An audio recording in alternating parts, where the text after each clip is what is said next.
Assalamualaikum warahmatullahi wabarakatuh. Perkenalkan, nama saya Ati Rosmiati, saya Kepala SMP Negeri 3 Cipatat. Pada kali ini saya akan mereview buku dengan menggunakan metode AIH, dibuat seperti ini. Kemudian buku yang saya review adalah novel berjudul Istana di Atas Pasir. Alasan saya mau ngambil buku ini adalah buku ini menarik karena menceritakan tentang kisah cinta sejati antara Amara dan Ivan, di mana mereka pernah terpisahkan tapi kemudian bersatu kembali. Isi dari novel ini menceritakan tentang kisah cinta antara Amara dan Ivan. Mereka adalah sepasang kekasih yang akan melangsungkan pernikahan. Tetapi orang tua Amara menginginkan calon suami dari anaknya adalah berasal dari keluarga terpandang. Untuk itu mereka mensyaratkan sebagai mahar pernikahannya adalah uang sebesar 100 juta rupiah.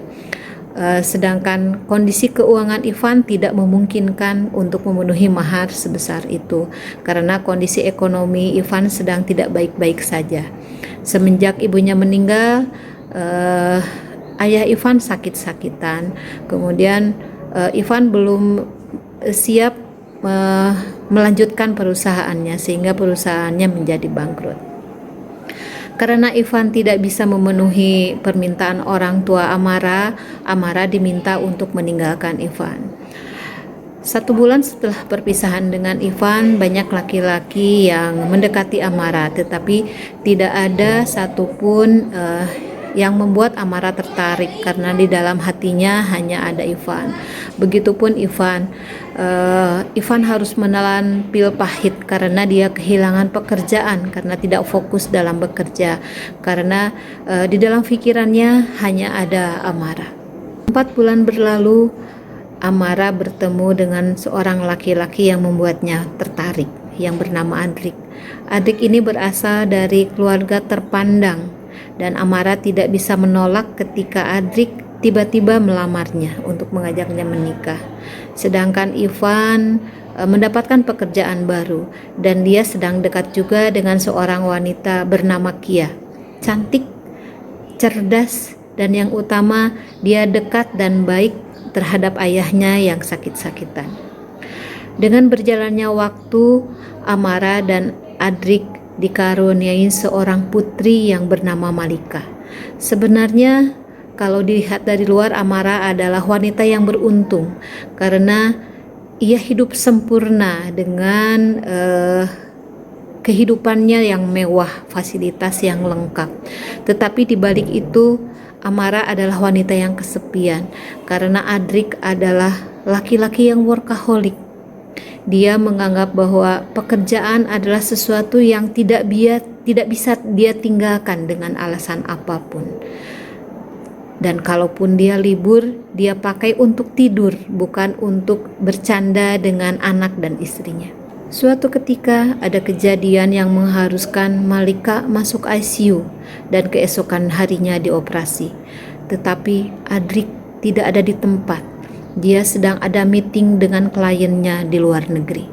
Ketika diberitahukan Adrik tidak bisa pulang, Amara marah dan kecewa. Dia merasa rumah tangganya seperti istana di atas pasir yang rapuh dan tidak bisa diperbaiki lagi. Dan Amara pun memutuskan untuk bercerai dengan Adrik.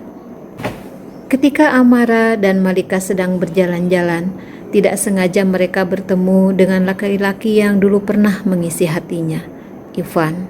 Mereka pun bercerita tentang kehidupannya masing-masing. Amara bercerita tentang rumah tangganya sampai percayanya dengan Adrik. Dan Ivan pun bercerita bahwa dia akan segera menikah dengan Kia. Mendengar berita ini, Amara terasa sesak, seperti ada petir yang menyambar dadanya. Setelah pertemuan itu, Ivan sadar bahwa Amara masih hidup dalam dirinya, dan ia menceritakan hal tersebut kepada ayahnya. Ayahnya mengatakan bahwa Ivan harus mengikuti kata hatinya, dan akhirnya Ivan pun memutuskan untuk membatalkan pernikahannya. Ia menceritakan hal tersebut kepada Kia, dan Kia pun menerima walaupun ia sakit hati asal Ivan bahagia. Dan Ivan mendatangi kepada Amara menceritakan tentang isi hatinya. Dan orang tua Amara sadar bahwa cinta mereka tidak mungkin dipisahkan. Akhirnya cinta yang dulu terpisah bersatu kembali. Cinta memang tidak tersentuh logika, tidak ada yang paham, sebab cinta melewati batas kata-kata. Itu isi dari novel. Dari cerita ini kita bisa mengambil hikmah bahwa kebahagiaan dalam membangun sebuah rumah tangga tidak bisa diukur dari harta yang berlimpah, tetapi cinta, kasih sayang, perhatian adalah hal lain yang lebih penting daripada harta, sehingga rumah tangga akan berdiri kokoh, tidak seperti membangun istana di atas pasir. Terima kasih. Assalamualaikum warahmatullahi wabarakatuh. Assalamualaikum warahmatullahi wabarakatuh. Nama saya Anika Tika dari SMP Negeri 3 Cipatat. Saya akan mereview sebuah buku yang berjudul Ketabahan yang Berbuah Manis, karya dari Goi Acong, Tias Tatanka, di mana buku ini sendiri mengisahkan seorang gadis yang cantik sejak kematian ayahnya.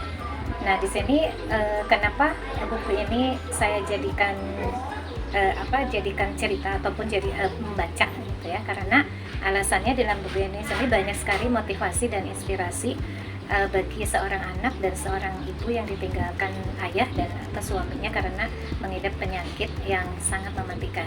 Dan penyakit itu sendiri adalah menular kepada seorang anak dan seorang ibu.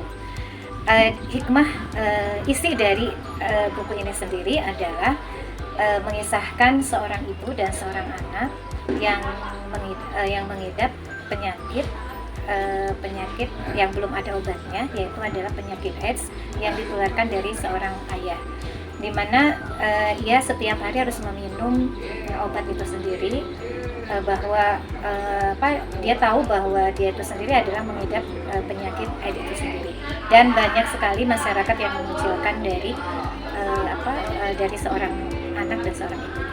Hikmah yang didapat dari buku ini sendiri adalah hal yang sangat luar biasa dari kesabaran dan ketabahan seorang ibu dan seorang anak bisa menjalani dari penyakit AIDS itu sendiri, dan juga tabah dari pengucilan dari masyarakat yang akhirnya ketabahan dan kesabarannya itu berbuah manis, yang akhirnya Iis ini sendiri, seorang gadis cantik ini sendiri, akhirnya menjadi seorang yang sukses dalam membuat sebuah artikel. Mungkin itu review dari buku Tabahan yang Berbuah Manis. Terima kasih. Wassalamualaikum warahmatullahi wabarakatuh. Assalamualaikum warahmatullahi wabarakatuh. Perkenalkan, nama saya Ibu Iskarwati, salah satu guru bahasa Indonesia yang ada di SMP Negeri 3 Cipatat. Baik, saya akan mereview salah satu buku yang berjudul Pikiran dari Pinggiran. Buku ini adalah karya dari Bapak Dadang Sapardan. Sudah tidak asing lagi untuk beliau karena beliau adalah salah satu pejabat yang ada di Dinas Pendidikan Kabupaten Bandung Barat. Buku ini ditulis oleh Bapak Dadang Sapardan, yaitu alasannya salah satunya itu untuk mengupas strategi dan cara jitu untuk mengupayakan atau mengatasi persoalan yang ada di pendidikan, juga bagaimana cara pengembangannya.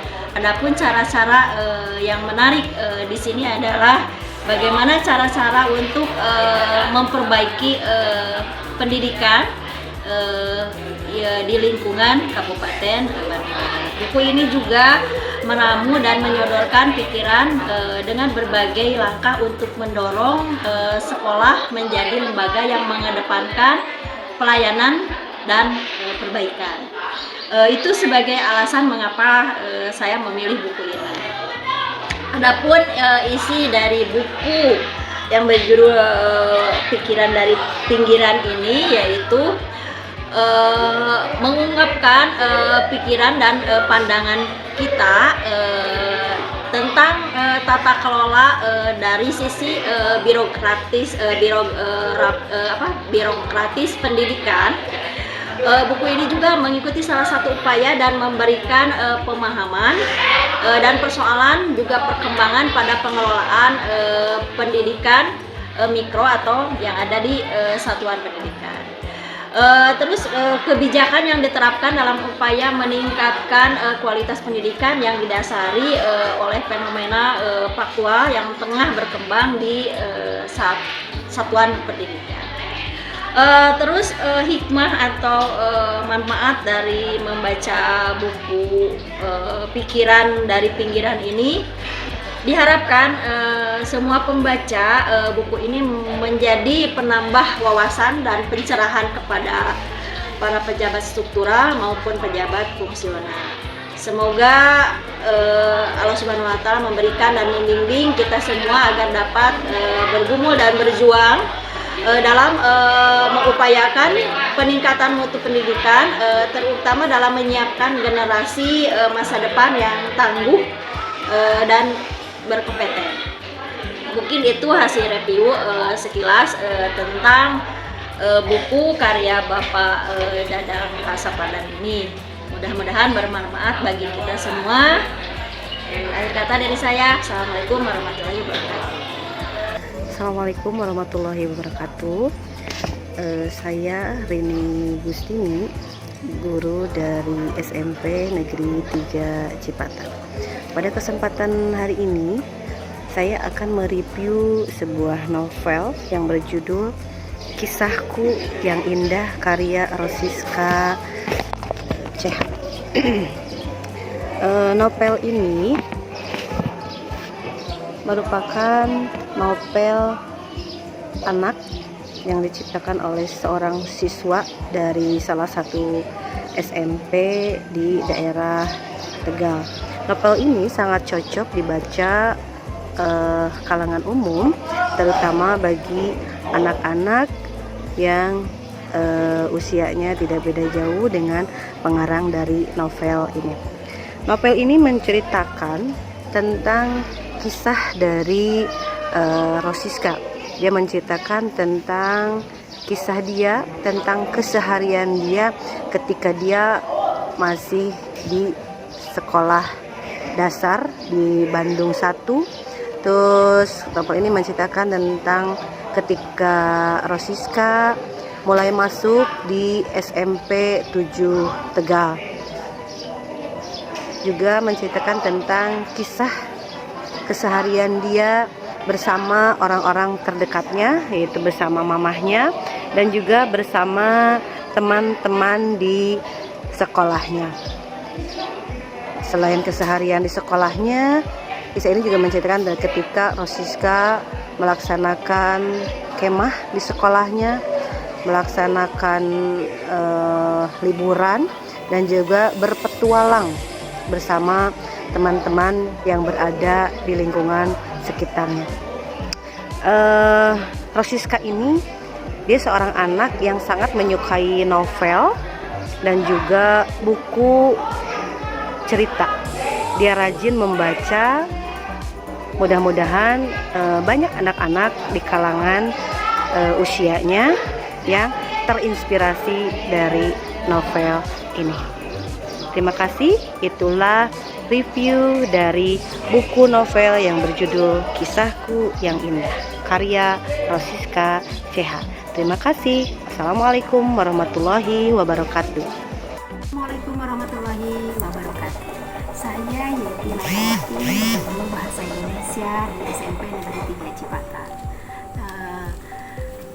Saya akan mereview buku yang berjudul tentang Ferry Tristianto dengan halaman sebanyak 301 halaman. Kemudian buku ini diterbitkan oleh PT Igigo dan penulisnya adalah Neneng Herbawati. Sedangkan saya membaca buku ini sangat sering sekali, lebih dari 4-5 kali. santai, lagi relax, saya selalu membaca buku ini. Alasan saya membawa dan membaca serta mereview buku ini adalah buku ini sangat memberikan inspiratif buat saya. Kemudian buku ini juga mempunyai kertas yang berkualitas, dan juga buku ini mempunyai gambar yang sangat menarik. Sedangkan isi dari buku ini adalah bahwa buku ini menceritakan seorang pengusaha yang sangat sukses di bidang fashion, di bidang pariwisata yang terdapat di Jawa Barat, bahkan bisa bersaing juga di Indonesia. Beliau menceritakan di dalam buku ini adalah bagaimana merintis usahanya yang jatuh bangun dan akhirnya sampai mengalami kesuksesan sampai sekarang. Siapa sih yang tidak kenal Ferry Kristianto di Kawah Chandra di buka bisnis pariwisata di Jawa Barat. Kemudian hikmah dari membaca buku ini adalah setelah berulang kali saya membaca buku ini memberikan motivasi saya untuk bergerak di bidang pariwisata, kemudian memberikan pengalaman, ilmu pengetahuan untuk saya di bidang pariwisata, di bidang ekonomi kreatif dan lain sebagainya. Itulah review yang saya lakukan terhadap buku ini. Terima kasih perhatiannya. Assalamualaikum warahmatullahi wabarakatuh. Assalamualaikum warahmatullahi wabarakatuh. Saya Mas Ripa, guru dari SMP Negeri 3 Cipatat, akan mereview buku yang berjudul Ujung Sebuah Kepasrahan. Di sini saya membaca buku sebanyak 223 halaman. Di sini menceritakan seorang gadis yang berusia 23 tahun bernama Ratna.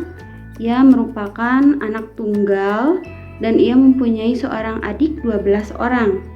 Dan sosok Ratna ini menggantikan sosok figur seorang ibu karena baru saja ibunya meninggal dunia.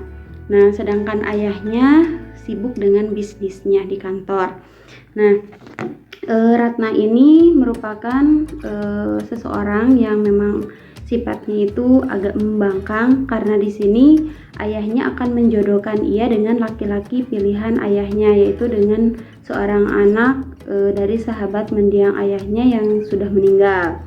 Nah, Ratna ini tidak menyetujui rencana perjodohan yang akan direncanakan oleh ayahnya karena ia sudah mempunyai seorang kekasih dan kekasihnya itu bernama Bondan. Akhirnya Ratna dan Bondan ini merencanakan untuk kawin lari. Nah, di situ Ratna pergi dari rumah untuk kawin lari bersama Bondan, dan sebelum rencana mereka terwujud untuk menikah,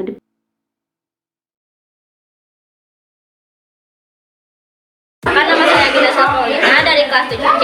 Saya akan mereview buku yang berjudul Kembang Barem. Buku ini diterbitkan oleh Kiblat, penulisnya Haji Brosmini. Perkenalkan, nama saya Susi. Di sini saya akan mendeskripsikan buku yang berjudul Peka. Penerbit buku ini adalah Ida Ayu Saraswati, penulisnya Grasindo. Saya akan mendeskripsikan buku yang berjudul The Vampire. Penerbit buku ini Serambi Auni Semesta. Penulis buku ini MCD Nugraha. Saya akan mereview buku ini yang berjudul Silam Sejak Keadaan. Buku ini ditulis oleh Bara dan penerbitnya Kiblat. Perkenalkan, nama saya Rina Sofianti dari kelas 7C. Saya akan mereview buku ini yang berjudul Kebanggaan Ayah. Penulisnya Nur Hayati. Kenalkan, nama saya Nesya Putri Darmawan. Saya akan mereview buku Filosofi Kopi. Penulisnya Dewi Lestari, penerbitnya PT Bentang Pustaka. Saya Kaira Mahirasma dari kelas 4C akan mereview buku yang berjudul Gajah Mada Pemersatu Nusantara yang ditulis oleh Nurul Asmayani dan diterbitkan oleh Cerdas Internet.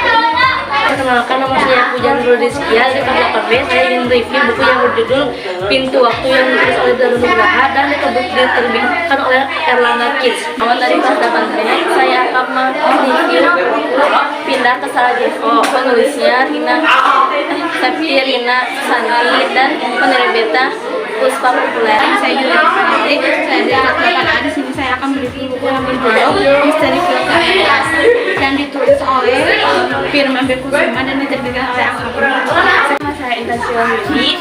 Di sini saya akan mendeskripsikan buku yang berjudul Di Antara Embusan Angin yang ditulis oleh Hermawan dan diterbitkan oleh Sipi Purnama Elok. Nama saya Siti kelas 8B, ingin mendeskripsikan hasil buku. Judul buku Budak Matekat, penulis Dunia Saridwan, penerbit Kiblat Buku. Nama saya Nasir Anggraini dari kelas 8C akan mereview buku yang berjudul Culik Pengabdian Pahlawan Wanita Aceh.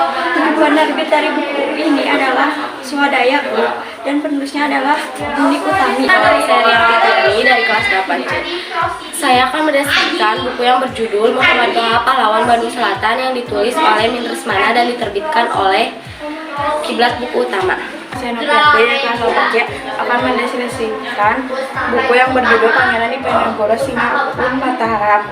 Penulis dalam buku ini adalah Mudik Utami dan penerbit dalam buku ini adalah Swadaya Group. Nama saya Kirania, saya dari kelas 7E. Dari kelas 7F, saya akan mendeskripsikan buku ini yang berjudul Surat Wasiat dengan penulis Samsudin dan penerbit PT Kiblat Utama. Perkenalkan, nama saya Noviani Nabila Semananjung. Saya akan mendeskripsikan tentang buku ini yang berjudul Sabobot Sapihanean Sabatas Sarimbangan. Tebal buku 144, penulis Muhammad Rustandi Kartakusuma dan pengarangnya juga Muhammad Rustandi Kartakusuma dan penerbit Tim Kreatif Kiblat. Saya Excel Adila Putra, kelas 7F. Saya akan mendeskripsikan buku berjudul Tsunami. Saya Rama Padang Fitra kelas 7F mau mendeskripsikan buku ini. Judul buku ini Amir Hamzah Sang Penyair, penulisnya Ajib Rosidi, penerbitnya PT Dunia Pustaka Jaya. Saya akan mereview buku yang berjudul Gajah Mada Pemersatu Nusantara dan penulis Nurul Asmayani, penerbit Cerdas Intelektual.